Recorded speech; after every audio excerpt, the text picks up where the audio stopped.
Educational Communications and this station present Environmental Directions with Nancy Perlman. On this series, we explore the effects of human influence on the Earth's ecosystems and discuss solutions to environmental problems which affect the quality of life on this planet. Environmental Directions gives you the kind of information you need to help you participate in decisions impacting your community, the nation, and the world. Now, here's your host, Nancy Perlman. Hello, my guest is Peter Ticktin. He is a senior partner at the Ticktin Law Group. He is founder of the Global Warming Foundation. He has been recognized as one of South Florida's most distinguished real estate professionals of 2021. He's also a patent-awarded inventor. Welcome. It's a pleasure to have you with us. Oh, it's my pleasure. Thank you. You are very concerned, obviously, with global warming. Can you describe why you use that term as opposed to climate change, as opposed to the ecological system destruction going on? Well, there's many things going on. The world is changing on many levels, politically, not so much with geography, but in terms of climate change, which is different than weather change. But basically, I go back a long way with this. I was first introduced to this idea after having studied meteorology in the 1960s, 1965. A book came out about global warming. And there was also another book at that time about global cooling, that there was going to be a freeze.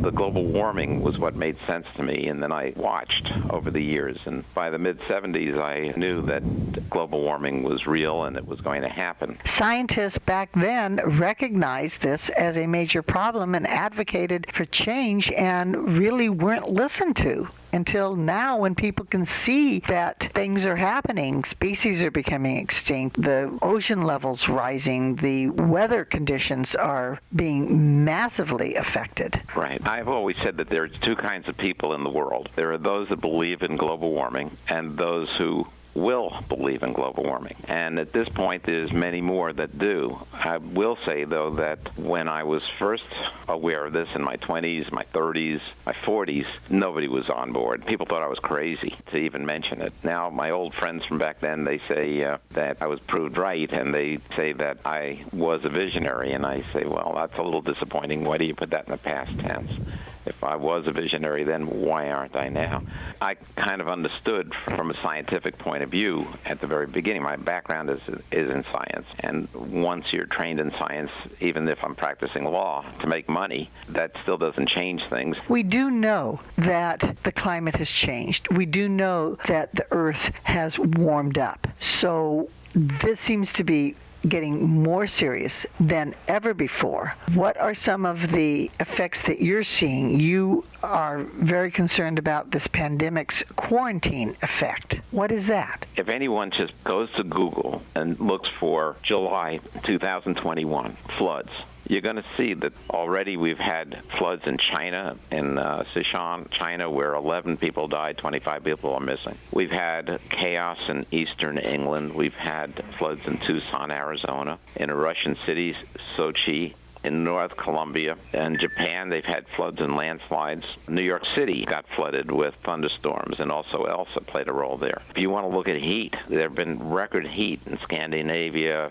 Finland and Russia. Greece, which is a temperate climate this time of year, 109 degrees. Cyprus, 111 degrees. Iraq, 122 degrees. Well, that's a hot place anyway, but that's a record there. India and Delhi, it's the monsoon time now, and it's usually temperate and 110 degrees. This is what the mercury goes up to in the thermometer. This is the actual temperatures I'm giving you of these places. And here in California with Death Valley, they're planning to be recording the hottest temperature ever. It could be. British Columbia had the hottest temperature ever, at least in Canada, 121.1 degrees, 233 deaths. We're talking about just maybe the end of June, the beginning of July. So people are seeing that there is an effect, that there are changes, and consequently you're advocating that we need to do something about it, cutting back on electrical use, harnessing solar power. But in reality, we should be preserving our ecosystems, our forests, because they are our carbon base, and yet we're destroying them through logging. We're exploiting the natural resources. Shouldn't we be putting an equal amount of effort to protect the natural environments,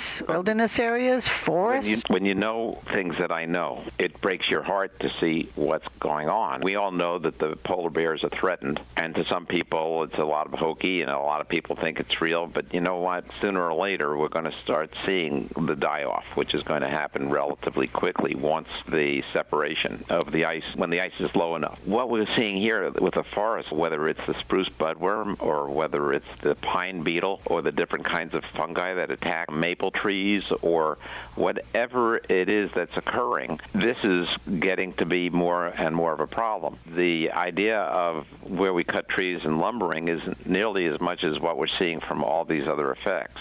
So yes, it's important for all of these things, all of the above that you're saying. Yes, it would be wonderful if we could cut down on the use of non-renewable carbon to get our energy. But 90% of our energy comes from fossil fuels. We don't have the big answer anymore, which is nuclear power. And so what do we have left? One of the problems that we have with wildlife extinction is the difficulty in explaining the cause of their being threatened, endangered, or becoming extinct to climate change, to global warming. You're there in Florida, and the manatees are having a tough time because the water temperature changes, and therefore their food supply is changing, therefore where they can have their babies is changing, and so therefore they're being threatened with extinction. Well, yeah, and I think that's a little bit of a different situation. The manatees actually like warm water, and you'll find them up at the nuclear plant. But it's not an excuse to have nuclear power plants, which have radiation problems and many other problems. Everything's got problems, but there's no way that we can all of a sudden convert our world into solar panels that will be able to replace all the fossil fuels that we're burning now overnight. And we're at a point of no return already. When you see the politicians, they say in 10 years we'll all be dead. It's not that in 10 years we'll be dead. That's what some scientists have calculated to be the point of no return. So what does your Global Warming Foundation advocate or do that's different than the major environmental organizations that have been working on this for decades? You founded your organization in 2008, but yet you have groups like the Sierra Club that's been around for over 100 years, Natural Resources Defense Council, many other organizations, Center for Biological Diversity, that have been tackling this very problem. What's the difference? For one thing, there's a lot of politics going on with a number of these organizations, and some of them are not thinking clearly or well. For instance, the whole idea of converting all automobiles to electric cars is not well thought out. I can criticize both the left and the right in terms of the way things are being thought about or administered. Every time you convert a form of energy from one kind to another, you basically have a loss. We don't have a perfect world where there's no friction, where there's no loss. So, for instance, if I have a car that has an internal combustion engine, that gives me direct power from the engine to the wheels. Maybe I'll lose 10% in the automatic transmission. Maybe I'll lose another 8% because I have air conditioning. But for the most part, that internal combustion engine is direct power from the pistons that, with the explosions of the gas, turning the crankshaft, turning the drivetrain, turning the wheels, and it's direct. Now, if instead I use that fossil fuel to turn an internal combustion engine, that then turns a generator, and that generator then charges a battery, and then that battery then converts again to cause an electric motor to go, I'm losing in every part of that transaction. If we all of a sudden change all our cars to be electric rather than gas, who's going to plug into solar panels? Let's assume for a moment, and this number is pretty accurate, that about 10% of our electric power comes from other than fossil fuels. That means 90% comes from fossil fuels. If we add another car to the grid to charge that car, unless it's a private home that has solar panels on it, it's going to be using an internal combustion engine using fossil fuels that's going to cause that battery in that car to get charged. It means not just all these conversions, but also sending that electricity through wires where it dissipates. I mean, that's why we have high voltage lines, because you have less dissipation, less loss. So the whole idea of electric cars is not a good idea. Yes, the air in the cities will be cleaner because there won't be the emissions except for where the power plants are. And it's questionable as to how much those power plants will be able to expand in terms of the additional load of all those cars. You have been awarded patents for your inventions. Do we have to depend on new technology to solve this problem, or are there other solutions? There are other solutions. We need to think out of the box on this one. Thank goodness we're in space. There's a lot of dust on the moon. It'd be easy enough to get to that dust to form a bit of a circle, a ring around the Earth that would shade it a little bit, not too much, just the right amount. What if we were to build other things in space that could basically interfere with the sun's radiation or block it in places? This is going to take a few more years. We have to do something now. What do you advocate now? I advocate we start doing what needs to be done in a few years while we do everything else that we can do. Your organization is concerned about global warming. How do you define that? How do you define climate change? How do you put these terms in the context of our ecological crisis? You know, it doesn't take very much to change everything. It doesn't take very much change. 250 million years ago, we had a change of 5 degrees centigrade, and that was enough to warm the oceans enough so that the methane that are in the bottom of the deep ocean was able to evaporate. Methane's about 20 times more powerful as a, quote, greenhouse gas than carbon dioxide is. And when that all emerged, that heated the world to another 5 degrees centigrade, and it destroyed almost all life on Earth. There were some forms of simple life that were undersea, that were where those volcano crevasses are, but basically that's what 5 degrees did. When I talk in terms of climate change, we don't know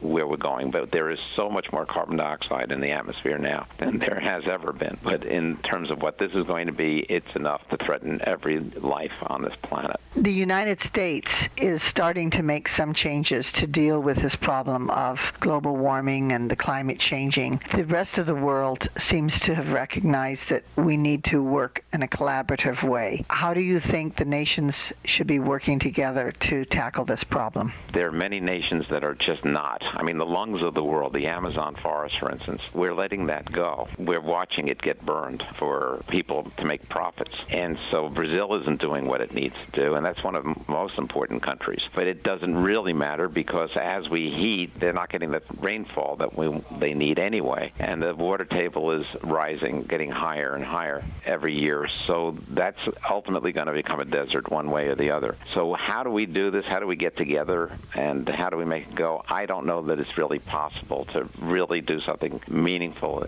in that way with group cooperation when there's so many other things that are going so seriously wrong in terms of geopolitics. We certainly need to save the rainforest, but even here in the United States, our conifer forests, our boreal forests, our forests of every kind need to be preserved and protected. Are you working to try and save more land? On a personal level, yes.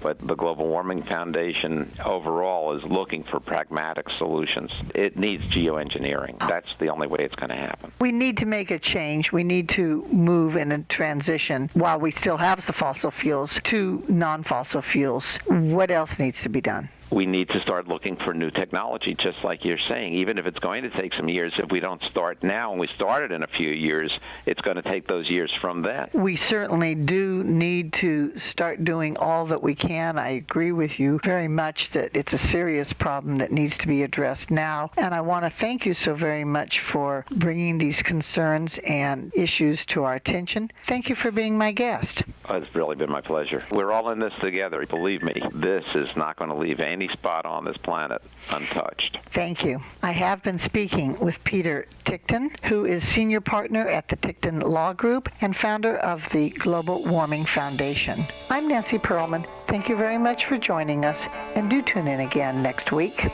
If you would like free information about these environmental issues, go to www.ecoprojects.org or call 310-559-9160. Environmental Directions with your host, Nancy Pearlman, is a community affairs program of the nonprofit organization Educational Communications and this station.